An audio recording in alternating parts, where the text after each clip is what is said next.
eh, ada luka memar atau resapan darah di kepala bagian depan maupun di kepala bagian belakang.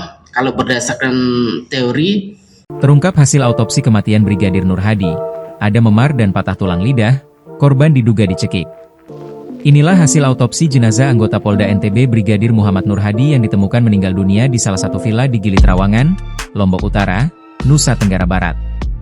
Ahli forensik Universitas Mataram, Dr. Arfi Samsun, mengungkapkan ada indikasi penganiayaan terhadap Brigadir Nur Hadi sebelum ditemukan meninggal dunia. Dari autopsi terlihat adanya luka memar hingga patah tulang lidah. Ada luka memar atau resapan darah di kepala bagian depan maupun di kepala bagian belakang. Kalau berdasarkan teori, maka kepalanya yang bergerak membentur benda yang diam. Itu yang pertama. Kemudian pada pemeriksaan lehernya ditemukan ada fraktur atau patah tulang pada tulang lidah. Kalau tulang lidah yang mengalami patah, maka lebih dari 80% penyebabnya karena pencekian atau penekanan pada area leher. Kemudian berikutnya yang ketiga, kami lakukan pemeriksaan penunjang berupa pemeriksaan diatum pada paru-paru. Kami menemukan ada rangka ganggang yang identik dengan rangka ganggang di air kolam yang kami temukan pada sumsum tulang, pada otak, pada paru, dan pada ginjal.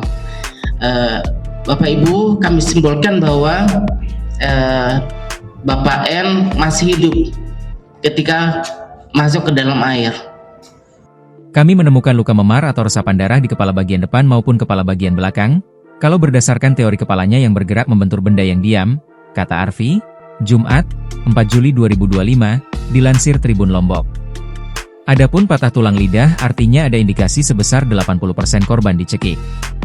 Saat dilakukan pemeriksaan penunjang, seperti memeriksa paru-paru, tulang sumsum dan ginjal, ditemukan kejanggalan. Pasalnya, ada air kolam masuk ke bagian tubuh korban. Sehingga, dapat disimpulkan korban berada di dalam air saat dia masih hidup dan meninggal karena tenggelam. Jadi ada kekerasan pencekian yang utama yang menyebabkan yang bersangkutan tidak sadar atau pingsan sehingga berada di dalam air. Tidak bisa dipisahkan pencekikan dan tenggelam sendiri-sendiri tetapi merupakan kejadian yang berkesinambungan atau berkaitan, jelas Arfi. Kini polisi telah menetapkan 3 tersangka dalam kasus ini, yakni Kompol Imade Yogi Purusa, IPU, Ibda Haris Chandra, HC, dan seorang wanita berinisial M, warga biasa. Direktur Ditreskrimum Polda NTB, Kombes Pol Syarif Hidayat mengatakan, saat ini pihak kepolisian sedang mendalami peristiwa dugaan penganiayaan hingga pembunuhan ini. Syarif mengatakan, pihaknya masih terkendala pengakuan para tersangka yang sebagian besar berbohong. Kompol Imade Yogi Purusa dan Ibda Haris Chandra adalah atasan Brigadir Nur Hadi. Kedua terduga pelaku saat ini sudah dipecat dari kepolisian atau pemberhentian dengan tidak hormat, PTDH, pada Selasa, 27 Mei 2025. Keduanya dipecat karena terbukti melakukan perbuatan tercela. Atas perbuatannya, ketiga tersangka dijerat pasal 351 dan 359 KUHP tentang penganiayaan dan kelalaian yang menyebabkan kematian dengan ancaman hukuman 5 tahun penjara.